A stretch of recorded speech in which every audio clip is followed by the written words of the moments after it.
மனசுக்கு ருசி தரும் வேளையில் மாங்கனி அகம் கனிந்தது என்ன, சுகம் விளைந்தது என்ன. பெண்மை கொண்ட கண்மணி உன்னை கண்டு கொண்டாள், இரு கண்ணில் வெண்ணிலா அவள் கொண்டு வந்தாள்.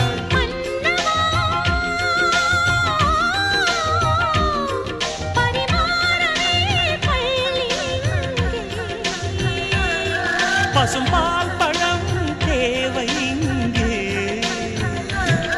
இன்ப ராகங்கள் நெஞ்சுக்குள்ள பொங்குகின்ற பொன்வேளை, உந்தன் கானங்கள் காதலிக்க சொல்லுகின்ற